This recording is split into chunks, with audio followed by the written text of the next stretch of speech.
guess I need to tell my story, but I like Ellen to please let me know when I have 2 minutes left.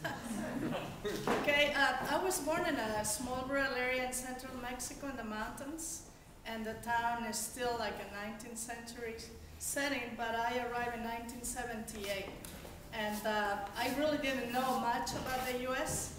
I was 21 years old, I didn't speak English, and I had only the equivalent of junior high education. And I arrived because I had met a Hoosier in Mexico City, and that's why I have a Hoosier accent now, if you can tell. So I met him in Mexico City. I saw him only 3 times, and we got married. And he didn't speak Spanish, and I didn't speak English. And it worked. The relationship worked for 10 years because we couldn't talk. And if you know what I mean, then I did not talk back, and so he didn't either, so he was happy and I was happy. But then when I learned English, that's when I got a divorce. Then I realized that life was not how he had convinced me it was. But anyway, 78, let's picture Indianapolis in 78. There were not many minorities. You know, there were not many people that looked different.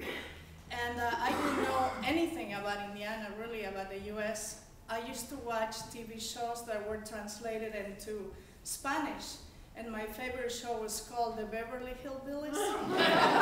And I used to imagine that that's how everybody was in Indiana, for some reason. No one told me the opposite. But then, as I said, I didn't speak English very well, and my ex-husband did not tell his family that he had married a Mexican woman. So he calls his sister that lives in Carmel, and she had kids swimming at a place called the Riviera Club, which I didn't know what it was. So she was on the other line, and my ex-husband was introducing me, and she wasn't sure if I was there, I guess, because when he said, "Why don't you take my wife to the Riviera Club with you, because I had to drive to Columbus, Indiana to work, and she'll be alone." And she said, "How dark is she?" And he said, "Well, she is. She has a dark complexion. She's Mexican." And she said, "Well, I cannot take her to the Riviera Club because they will not accept her there. The Riviera Club does not accept non-white people." And I understood that something was wrong with me, that they would not let me in because I did not understand the term non-white. So I ended up always carrying my dictionary and a notebook, and I wrote in my first entry non-white, and I looked at the dictionary and it didn't say anything, it just said non-white. So my ex-husband was a Green Beret in Vietnam and had fought and had a bad temper, so he started screaming and he said, "I'm taking her there. I fought for this country and my wife is going to be accepted in there," with, you know, a lot of 4-letter words that I didn't understand. And so she begged him not to, and I ended up feeling that something was really wrong. So then we moved to Columbus, Indiana, and I don't know if you know where Columbus, Indiana is. So there were not any. In there you could not find anybody that looked different.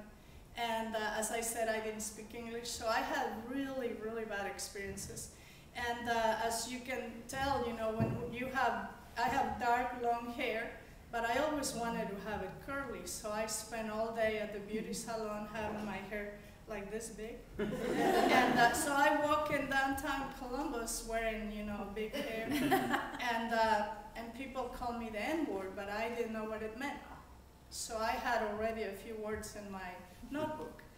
And so then someone invited us to go to this restaurant, and we went to, they had the best chicken in town, and we arrived there, and these 2 couples were with us, and someone at the end of the room said, "Why did you bring an N person in this room?"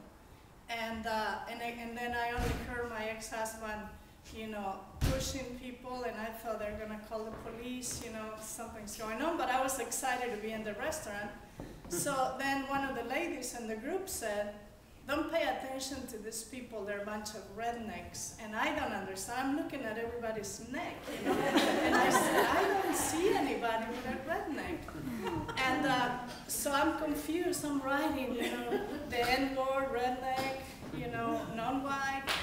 So then the other woman said, they're a bunch of white trash. And I'm like, I'm really confused. I don't see any white trash here. So, you know, all of that was actually the base for me to want to learn about this country, because many of those name calling, I didn't know why, you know, what it meant. It was very hard for me to learn English because I only had a junior high education. I remember when I met people due to that. In Mexico, when we meet people and you ask, how are you, we really mean, how are you? And I learned that in here, you really don't mean, how are you? You're not expecting anybody to tell you. Said, how are you, but the time that someone, you know, answer, you're already gone. You know? And I'm used to there when someone says, how are you, to tell my whole life story. But no one has time in here. So I remember being very offended because I met this lady that was so nice in the church. She was so nice to me. Then I saw her at the grocery store, and she says, how are you? And I thought, oh, good, I'm going to talk. I'm going to tell her that I'm sick, that I have a headache, that I had a bad day. But the time that I was ready to tell her, she was gone. And I thought, she really doesn't like me. So I was offended. I didn't understand the culture. So then I thought, well, I know her and I know where she lives. So I went, I show up without being announced. I didn't know that in this country you have to call before you go to visit people. Well, in Mexico, we just show up and stay there all day and all night. And so I went there. It was Friday night, and I went and I knocked. She looked at me very surprised, and she said something like, garage sale. So they were working hard to have a garage sale Saturday. So I was very confused, and I went home and I told my ex-husband, they're selling their garage. And then he said, selling their garage? I said, yeah, garage sale. I had never heard that term. So I'm getting all mixed up with words, you know, when you start learning English. But it's not only English, you know, you're learning the culture. You know, so it was hard for me. I just couldn't learn. I was giving up. And then I ended up having 3 kids. So that's what I spent 5 years inside having kids only. And so my daughters were already 6 and 7 years old. And they came home with homework, and I couldn't help them. And they keep crying, and they keep saying, you don't know anything, you cannot help me. And then I start feeling devastated that my kids really didn't need me. They were not paying attention to me. So I ended up going to take English as a second language classes. I was 29 years old when I learned English, maybe 30. And because coming from a small rural area, all my life I heard my parents saying, and every relative saying, you don't need to learn, girls don't need to learn how to read and write, you're gonna get married. You know, my mom's younger sister had 16 kids. So that would have been my destiny. I would have had 16 kids if I stayed there. But again, you know, I keep thinking, I cannot make it, I cannot do it, I cannot even learn English. So then finally, when I learned English, someone mentored me there, and they said, now you can go to high school. So I went and I sat with Columbus North High School kids that were 17, 18, and I was 31.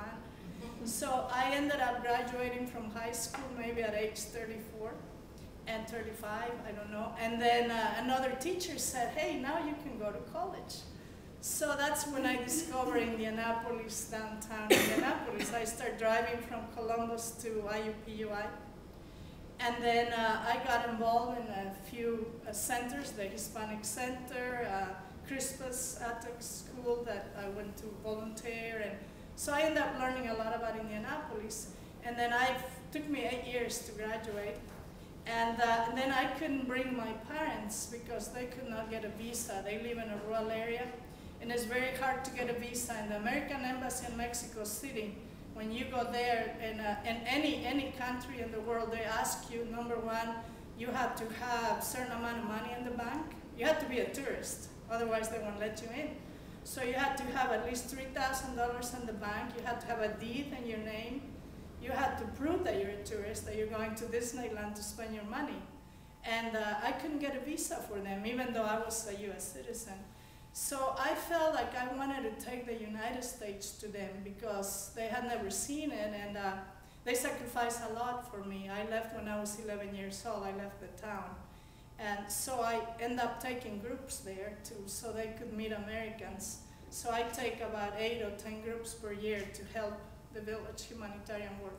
But anyway, at the same time, I was going through a lot of turmoil, so I got a divorce, and I had 3 kids. And I was a chef too, so I had been cooking a lot and taking classes, so I ended up running a bed and breakfast and being a chef in this fancy place. And then a lot of Latinos started arriving in Columbus, so we opened an immigrant center. And then I continued taking classes, and then one person said to me, "You should get a master's degree."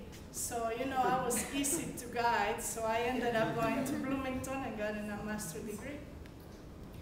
And I was in that process when and it was 2004, the then candidate, Mitch Daniels, read my story. My story was in the Indianapolis Woman magazine in a doctor's office.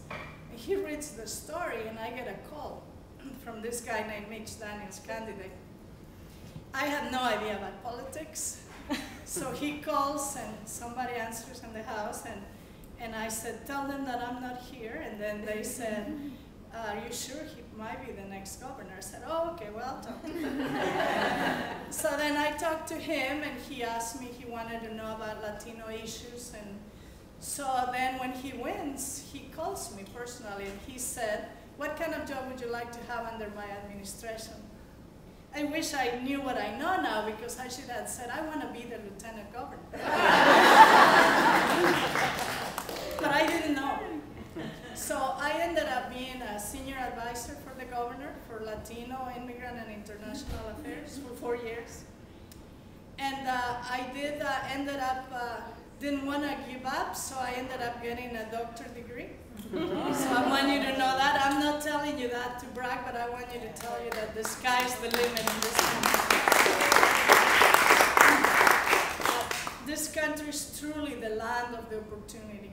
It's an incredible thing that a person like me that arrived with nothing, with a dictionary, and that's all that I arrived with, and being able to have an education and to have friends that mentor and help me to be what I am today.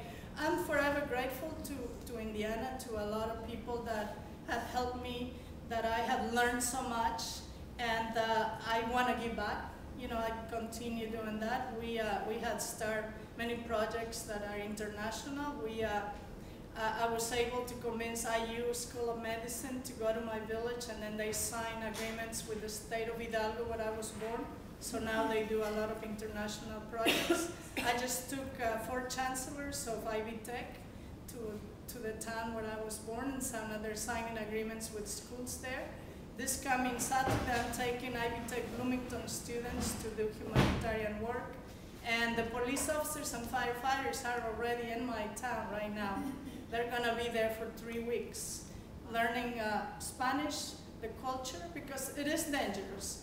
At the same time you're having good people arriving, you also have bad people arriving, and it's dangerous for them. So I just wanted you to know that it's important, and obviously you're here, you want to hear the stories, but also about what it means to be from another country and arrive to a different country when you go through different stages.